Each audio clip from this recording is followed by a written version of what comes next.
The holidays are actually full of different stressors and different things that come up, different challenges that come up for responders and their families to be inclusive there. But there are lots of challenges. And I think, one of the first is obviously an increased workload and a surge in emergencies.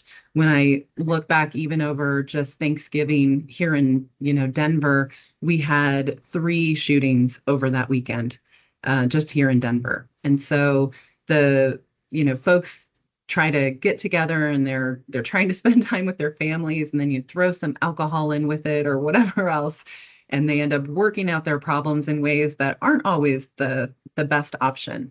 But it definitely creates more work. And with people wanting to take time off and vacations and whatnot, it does take a little bit more for everybody else who's still there and who's still holding down the shift. So definitely increased workload and stress.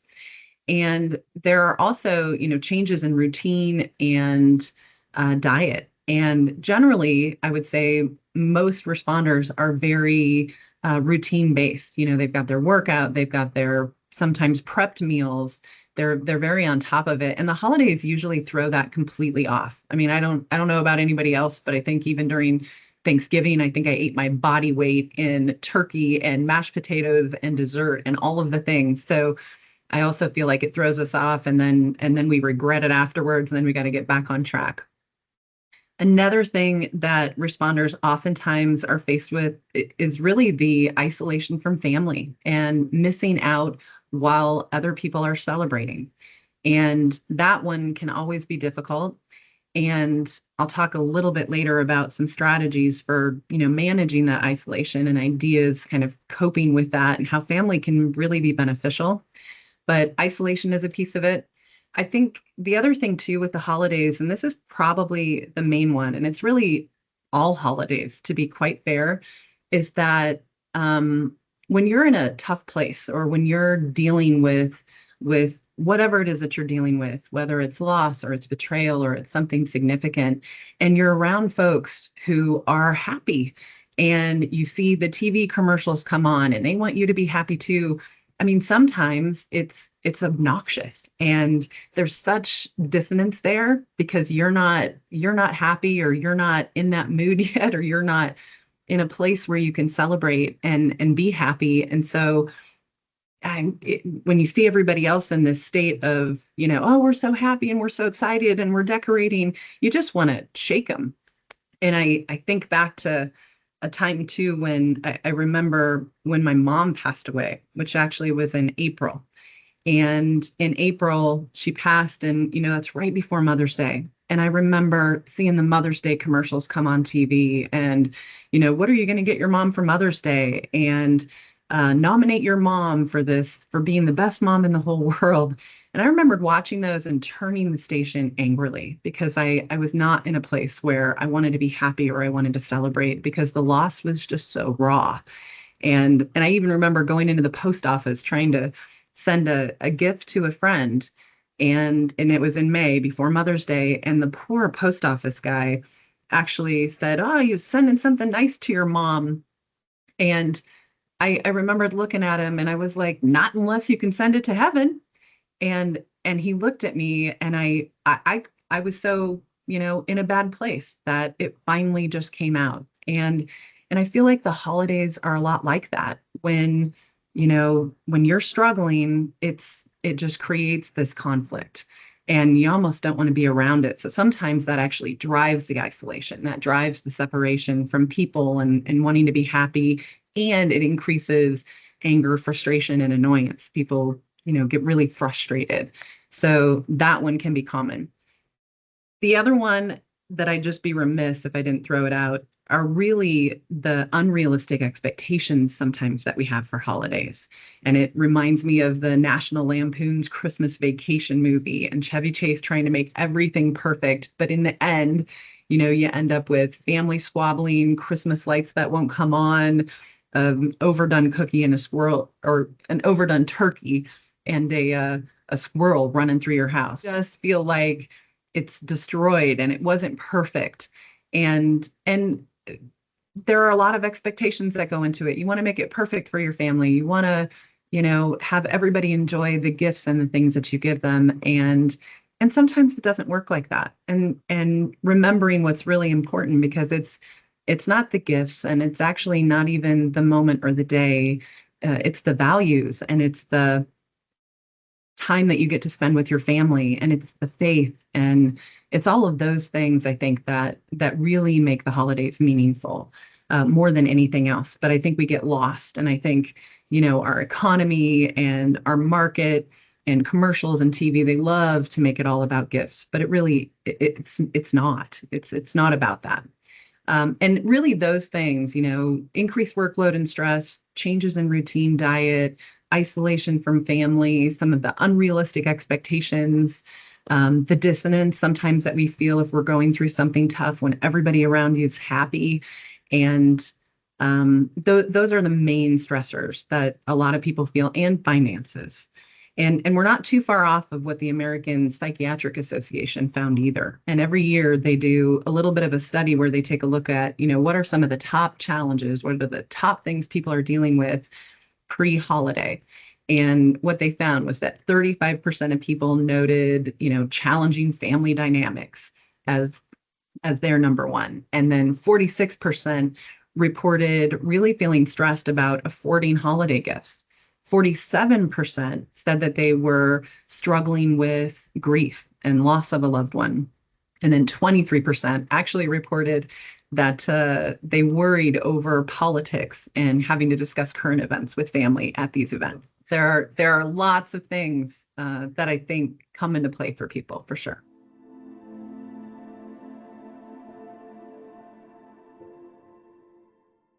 I think that responders can, I think first they need to acknowledge that, something's off, and I am feeling isolated. I am feeling down. I've got the irritation, agitation coming up. What is that about for me? And sometimes we know what that's about. Other times we don't necessarily know.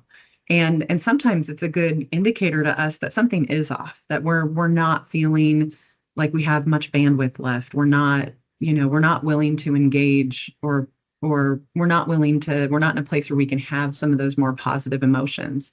And so acknowledging that you're struggling is really the first piece. And then figuring out, what are the things, what do I need? What do I need right now? Do I need to be around people? Some people need to be around people. And if you do, that's where the social connection comes in. And for responders, look around you. When you're at work, you've got some social connection that's built into the process. You should also make sure, though, and this isn't a one time a year thing, but we all need to have social connections outside of work. We all need to have people that we can call friends, that, relationships that we've maintained over time, where you can hop on the phone with somebody and have a good conversation. And for that hour, feel connected, reminisce, and not feel so alone.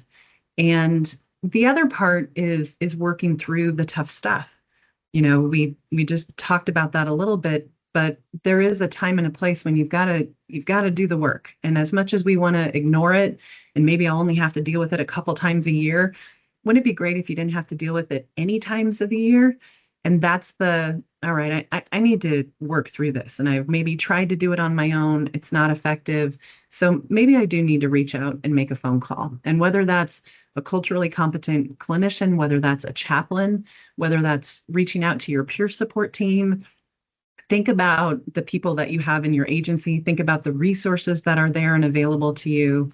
Think about, who could I engage with so that I feel a little bit more connected.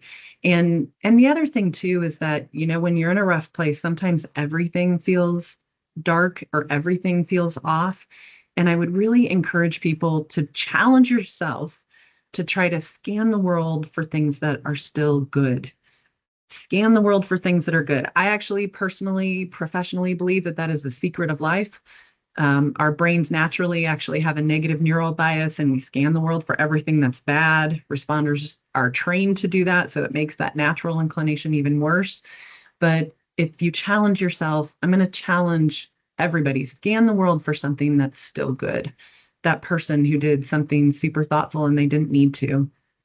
that great meal that you had that you are so thankful for. You're blessed to be able to sit and have that meal, or that coffee that you had with one of your teammates, one of your, folks that you work with regularly, and you just had a good discussion and you enjoyed a good cup of coffee.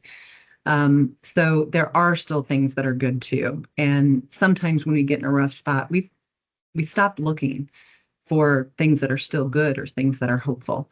And we tend to isolate, don't try to figure out, who do I need to speak with? What do I need to engage in? And I will say this too. There are times when, being around people, you can't think of anybody. So there may be somebody who's listening to this to say, I can't think of anybody that I would actually want to talk to. I don't want to be around people. I just want to be left alone.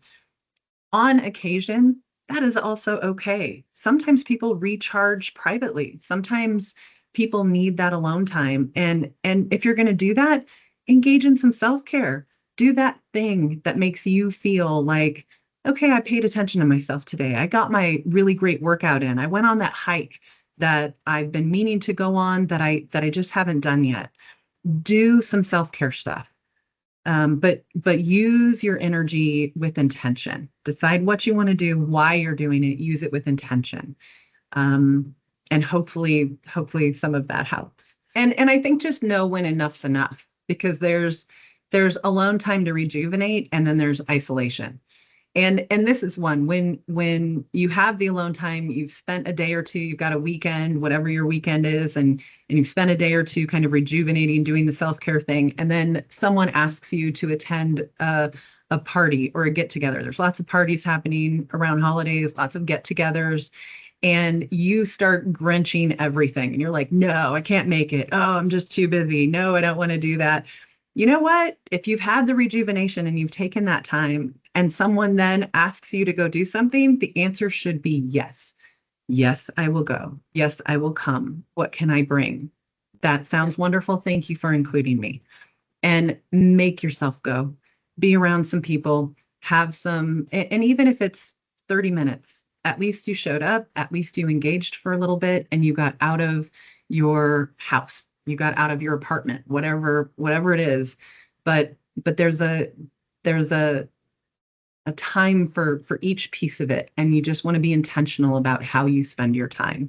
If you find yourself constantly staying at home, constantly isolating, when you have time off, you're binge watching something, or only, playing on your Xbox for hours on end till the sunlight comes up, and then, you know your friendships are gone, people stop asking you to do things, then you got to reset, got to hit that button.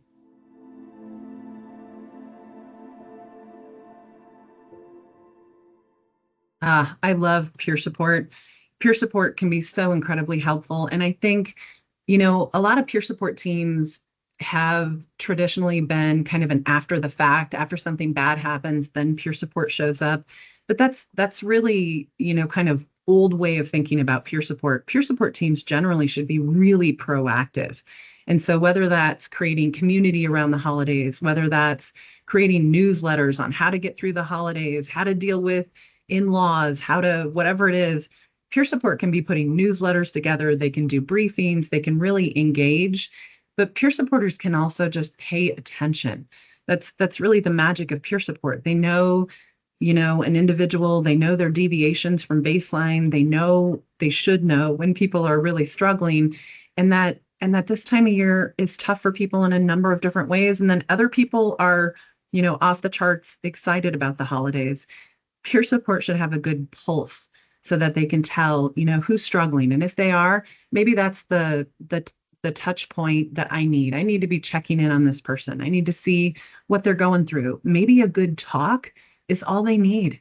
Maybe they just need to vent. Maybe they just need to get it off their chest and not feel like a horrible person that they want to smack people, for their happiness. They just want to say it out loud to someone and be heard. And peer support is phenomenal at doing that.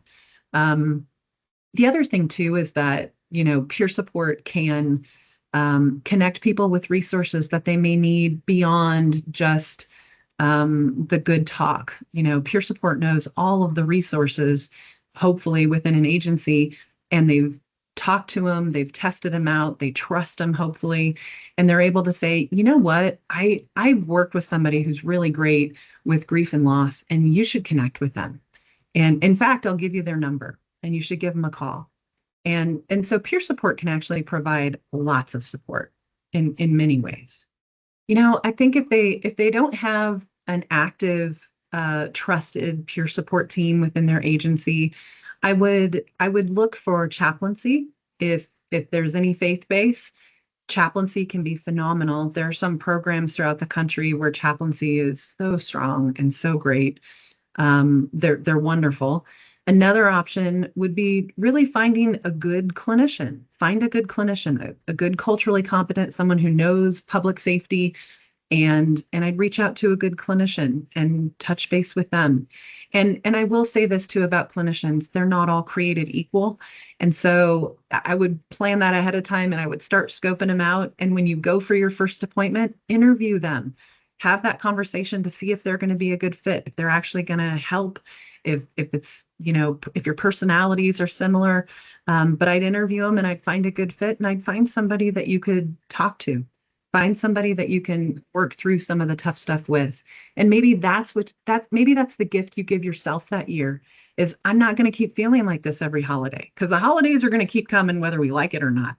So you don't want to have to feel the way you feel in a negative way year over year over year. You don't want to have to do that. There's hopefully far too many years ahead of you. So maybe that's the gift you give yourself, is I am going to reach out to a clinician, and I am going to touch base. And I would also say, if it's not professional help that you need, but you just feel isolated, phone a friend. Everybody has that person or multiple people that you grew up with, the people you went to college with, that you haven't spoken to in forever. Give them a call, touch base with them. You might be amazed what a 30-minute conversation, 15-minute conversation with them might bring. Sometimes it gives you a little piece of home. Sometimes it reconnects you with an old friend. And sometimes that conversation is all you need. So there are lots of things to do.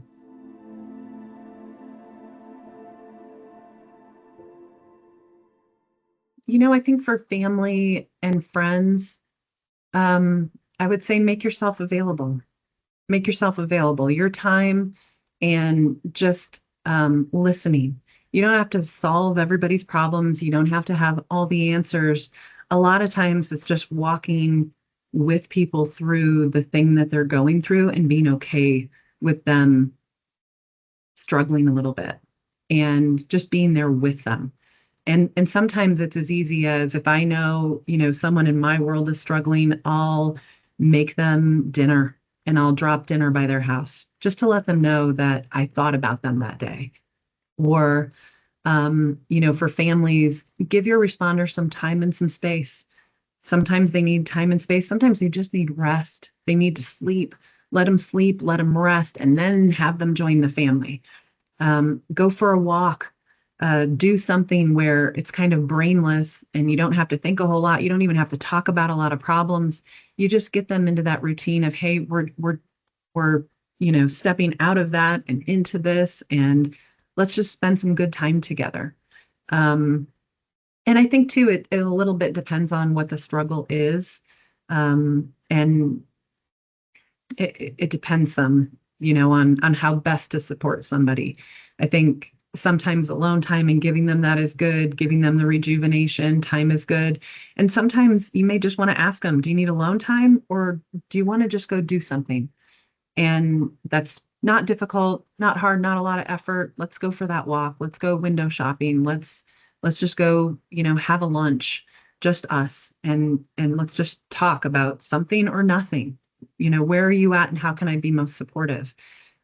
Because everybody's a little bit different. So I think sometimes when we ask, family members and friends can make the job so much easier if you just ask, how can I be most supportive of you? If you don't want to be alone this weekend, why don't you come and stay with us? Spend some time with us. I would also say, and I should throw this in, around the holidays, because of all the parties, and I find this happens with responders a lot, is that it's one thing if you've got, your agency or your organization's holiday party, or your unit's party, Usually those responders can deal with very easily. But there are also many responders who are married or partnered with someone who does something, very happy for a living. And they still believe that people are good and that the world is good and everything's great. And then our responders have to go to those parties, and I would say have conversations. Family members have conversations with your responders ahead of time saying, like, how long are we staying here? What if I start, for the responder, what if I get rapid fired with questions about, what's the worst call you've ever been on? And, how am I going to get out of this speeding ticket? What do you got any strategies for me with that? Or, sometimes responders get cornered and they get asked all these ridiculous questions and they just want to fade away. If they could fade away into the walls and disappear and not be there, they would. But have some of those conversations, responders and family members together about how long are we staying? What's our code word to leave? And honor that. If they, Palomino, if they give you the code word and it's time to go, it's time to go. But I would have some of those, preparatory conversations as well, because holiday get-togethers can also be painful sometimes for responders and their families, to be fair.